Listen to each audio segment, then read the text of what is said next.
I'm a junior. Freshman year was really easygoing for me. I was just floating by in my life and relationship with God. On January 19th, 2014, I was at my uncle's cabin and we were watching TV with my family, and out of nowhere my left thigh starts twitching uncontrollably. It started out as just a muscle spasm and it was very violent, so I'll admit I was pretty nervous about it. I could kind of tell that something was wrong. When I woke up the next morning and the spasm was still there, I became very fearful. This is also extremely annoying and painful because it was like a constant cramp in my leg. When I got home from the cabin, my mom scheduled me a doctor's appointment at my family doctor, and they had no idea what was going on. So a month later, they sent me to a neurologist down at Children's Hospital of Philadelphia. The neurologist had absolutely no idea what was going on, so he put me on nerve pain medication, hoping that they would help me, but they didn't. They only messed with my brain and caused me to become really depressed. I started to get a little frustrated that I had this condition that no one knew what was happening, and I was the only one suffering in the meantime. I got referred to a second opinion neurologist at Lansdale Abington Hospital in late March.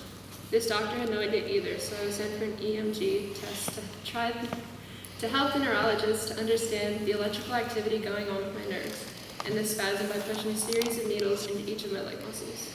This was the most painful experience of my life. Needless to say, this doctor had no idea what was happening. She said she couldn't help me, but she sent me back down to Children's Hospital of Philadelphia. I went down there at the beginning of May, and they say that third time's a charm, but if you were to say this about my situation, you'd be dead wrong. Unfortunately, the second neurologist didn't do the EMG correctly, so I had to get another one. Long story short is that there was no reason at all for the twitches. I got more and more frustrated as the months went on, and I prayed here and there, and a lot of people at church and school were praying for me. I was just so annoyed that no medication, no doctor, nothing could fix my situation. My parents decided to go for a drive up to the Poconos with me on July 19th, and so we went and hung out at Spruce Lake for the day, and this man named Paul that camps next to us all summer came up to me and started to talk to me about what I wanted to do with my life. And I remember telling him I wanted to study kinesiology, how the body moves, because of what is going on in my leg and stuff like that. It just seemed to interest me. We explained to him about this twitch I've been having, and Paul is a very godly guy, and he just simply asked me, "Sarah, do you mind if I pray with you and your mom and dad about this?" And he did.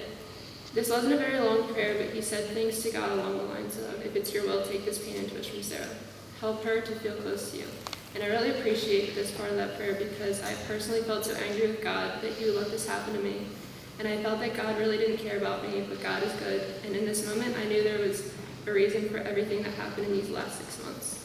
God was trying to teach me to trust him in the good times and the bad. Later that same day that Paul prayed for me, 6 months to the day, the twitch that started about 20 minutes down the road, on the way home, the cramp in my leg released and the twitch literally vanished.